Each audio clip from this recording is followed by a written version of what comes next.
Hello all, welcome back to our YouTube channel. ఈ వీడియోలో మనం salient features of Indian society గురించి తెలుసుకుందాం. India has unity in diversity. అంటే యూనిటీ ఇన్ డైవర్సిటీ అని మనం ఎట్లా చెప్పగలుగుతున్నామంటే, వరల్డ్ మొత్తంలో 3 గ్రేట్ రిలీజియన్స్ ఉన్నాయంట. అవేంటి? Hinduism, Christianity and Islamism. ఈ 3 మన ఇండియాలో ఉన్నాయి, అంతే కదా.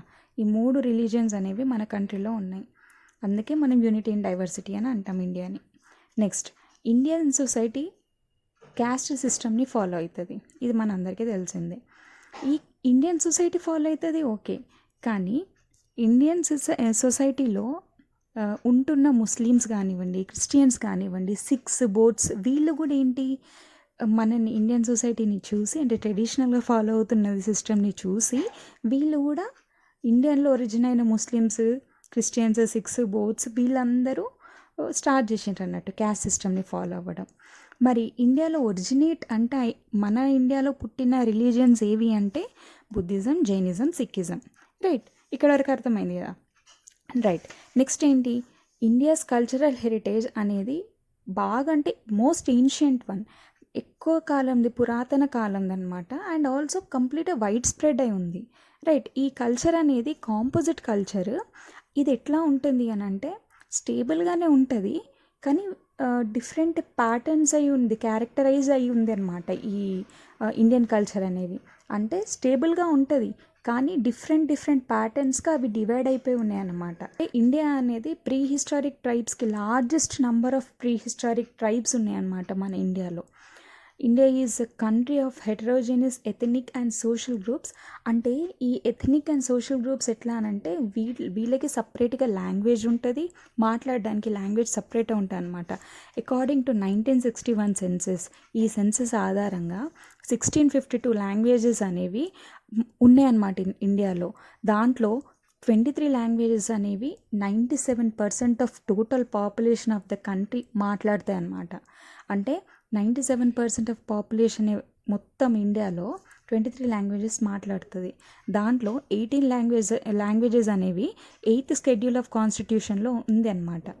రైట్, ఆ 8th షెడ్యూల్ ఆఫ్ కాన్స్టిట్యూషన్లో ఉన్న 18 లాంగ్వేజెస్ ఇండియా మొత్తం పాపులేషన్లో 91% మాట్లాడతారనమాట, 18 లాంగ్వేజెస్. ఇది మనం మంచి డాటా గుర్తుంచుకోవాలి ఖచ్చితంగా. అండ్ నెక్స్ట్కి వచ్చేసరికి లాంగ్వేజ్ బేసిస్ పైన 12 లింగ్విస్టిక్ రిలీజియన్స్గా ఇండియా డివైడ్ అయిందనమాట. మరి అవేంటి అంటే కశ్మీరీ, పంజాబీ, హిందీ, బెంగాలీ, అస్సామీ, ఒరియా, గుజరాతీ, మరాఠీ, కన్నడ, తెలుగు, తమిళ్ అండ్ మలయాళం. ఇవి 12 లింగ్విస్టిక్ బేస్ పైన డివైడ్ అయిన రీజియన్స్ అన్నమాట. అయితే ఈ లింగ్విస్టిక్ డైవర్సిటీ అనేది మనకి పూర్వంలో కూడా ఉండే. ఏన్షియంట్ డేస్లో ఎట్లా ఉండే, సాంస్క్రిత్ ఉంటుండే. మళ్ళీ దాని తర్వాత మిడివల్ పీరియడ్కి వచ్చేసరికి అంటే పర్షియన్ లాంగ్వేజ్ అయింది. మళ్ళీ దాని తర్వాత మోడర్న్కి వచ్చేసరికి అంటే ఇంగ్లీష్ అయింది కదా. అందుకే మనకి లింగ్విస్టిక్ డైవర్సిటీ అనేది అప్పటి నుండి ఉందన్నమాట.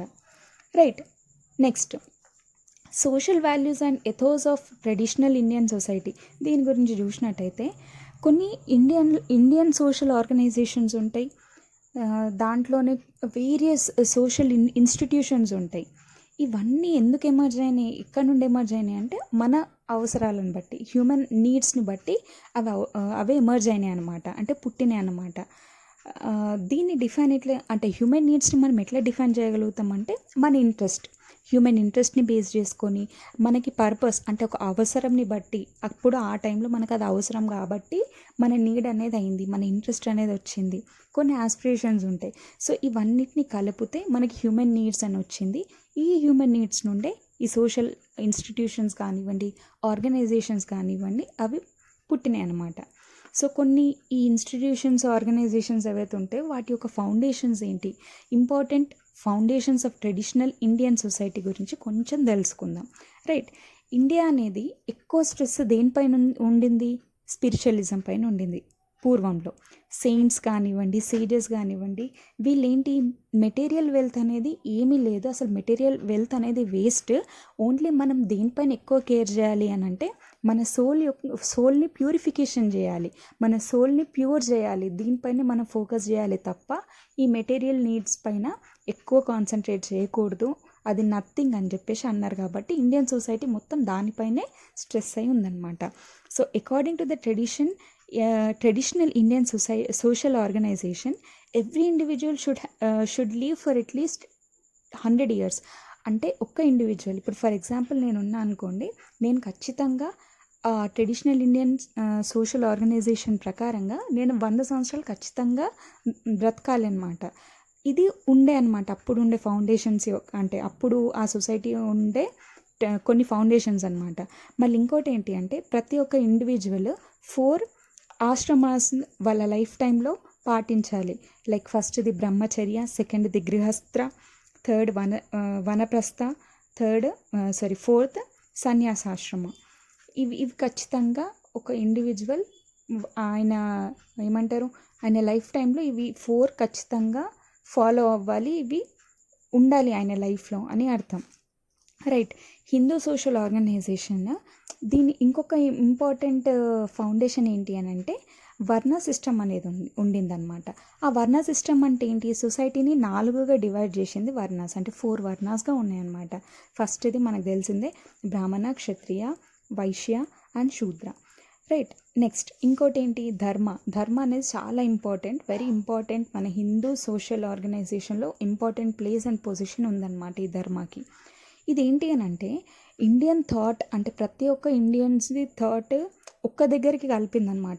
మనము ఒక రైట్ పాత్లో ఉండాలి, రైట్ యాక్షన్స్ మనం చేయాలి, సత్యం పలకాలి అని చెప్పి. అంటే ధర్మ అంటే మీనింగ్ అదే కదండి, righteous action and truth. Right. So ఇవి important foundations of traditional Indian society. Next మనం కొన్ని ఎగ్జాంపుల్స్ చూద్దాం. అంటే ఈ ఎగ్జాంపుల్స్ ఎట్లా అంటే మన ఇండియన్ కల్చరల్ హెరిటేజ్కి ఒక సైంటిఫిక్ ఆస్పెక్ట్ ఉంది అని ఇప్పటికీ మనం నమ్మగలుగుతాం వీటిని చూస్తే. అవి ఏం వర్క్స్ అని అంటే classical works of Indian medical system, Ayurveda. అంటే ఇప్పుడు కొన్ని ఇప్పటికీ మనం పాటిస్తాం, ఇంత మనకి సైంటిఫిక్ టెక్నాలజీస్ వచ్చినా కూడా మనం ఇంకా కొన్ని పాటిస్తాం. లైక్ ఆయుర్వేద, దాంట్లో చరక సంహిత ఇది మెడిసిన్ పైనే ఉంది, అష్టాంగ హృదయ ఇది కూడా మెడిసినే, కానీ ఇది ఒక్కటి ఉంది అది సర్జరీ పైన ఉంది, సుశ్రుత సంహిత. రైట్. ఇవి ఏంటి అంటే కొన్ని ఇంపార్టెంట్ ఎవిడెన్సెస్ అనుకోవచ్చు, లేదా మన కల్చర్లో ఇప్పటికీ ఏమంటారు సైంటిఫిక్ ఆస్పెక్ట్స్ కూడా ఉన్నాయి, మనం ఇప్పటికీ పాటించవచ్చు అని చెప్పే ఎవిడెన్సెస్ అని కూడా అనుకోవచ్చు, లేదా ఎగ్జాంపుల్స్ అనుకోవచ్చు. So this is the first lecture. I hope you like the video. ఇట్లాంటి లెక్చర్స్ ఇంకా కావాలంటే కింద కమెంట్ చేయండి, నేను కంటిన్యూగా పోస్ట్ చేస్తూ ఉంటా. ఇవి మీకు మంచి రివిజన్ అవుతుంది, చిన్నగా ఈజీగా అర్థమైపోతుంది, ఈజీగా కనిపిస్తుంది మీకు కావాలంటే దీని ఫొటోస్ కూడా నేను కమ్యూనిటీ పోస్ట్లో అటాచ్ చేస్తాను. So that's it for today. I hope you like the video. Please do like, share, comment and subscribe to my channel. Thank you.